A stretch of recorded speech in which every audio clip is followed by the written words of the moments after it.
And welcome back. Well, today we're going to help you manage the risks that come with winter driving before the snow, sleet, and cold arrive. The key here is being prepared. So we've asked Ann Scallon for advice. She is the editor of Before the Wheel, an online resource for safe driving. Good to see you, Ann. Great to see you. Thanks for joining us. Okay, so let's talk about this. You've got 4 steps that we really can do to prepare ourselves for winter driving. Winter driving overall, though, is different than other driving, right? Yes, definitely, definitely. Okay, so let's break it down. The first one you say is maintenance. We got to do maintenance. Right, right. So, it's just kind of logical, but we've had some great weather, so the winter kind of slides in, and you do need to take your vehicle in for the winter maintenance. Make sure that all those fluids get set. And just make sure they check on everything so you don't get in a situation where you're stuck somewhere with a real problem.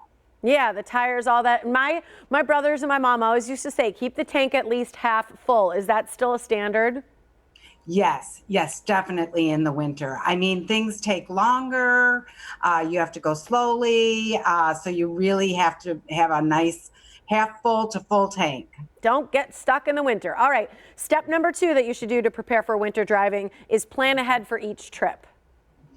Right. So the thing is, when they have these advisories and warnings and everything on TV, on TMJ4, listen to them. I mean, I talk to people and it's like, oh, well, I got in an accident. And it's like, well, that's really weird because they had all sorts of warnings. And did you really have to be out? Was it really an emergency?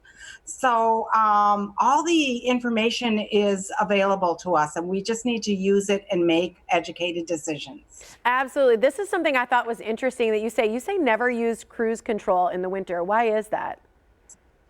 It just really kind of takes your mind off a little bit. And, one thing I came across over the weekend is that fatalities and bad accidents are actually up in Wisconsin, which is really sad. There's a lot less cars on the road, but people are driving faster and getting distracted. So we've got this comfort level with the pandemic with not as many people out, and we need to get away from that. We need to be aware. I agree. I've seen it myself. People kind of weaving in and out of cars because there are less cars at times, and it's kind of scary on the road at sometimes. So definitely be safe. One of the things you say, step number 3, is have a safety kit, in each family vehicle. And I know we've got a list with some of the things in it we're looking at right now. And why do you suggest having all of these things inside of our car? Because we can really never predict, sometimes despite getting all the information on the weather, storms come out of nowhere. And what we found this weekend too is just the wind, how dangerous it was. So if you combine that with snow or sleet, things can change quickly, and you might need to, use a flash or have some water and crackers if you get stuck somewhere till you can get out. So we really do have to be prepared. Well, I think about things like the extra phone charger, a blanket, some water, some things like that. But you even suggest on there a small shovel, which, why wouldn't you? So you can maybe get some of those tires free. Right. Exactly. Exactly. Yeah, I think that's great. The step 4 you have is when is staying home the best route to take? And that's something that you want to talk about.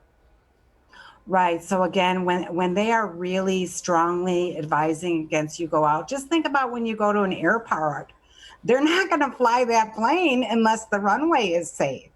So if we treated driving like, like the security and everything that we do when we're at an airport, would there be a lot less accidents?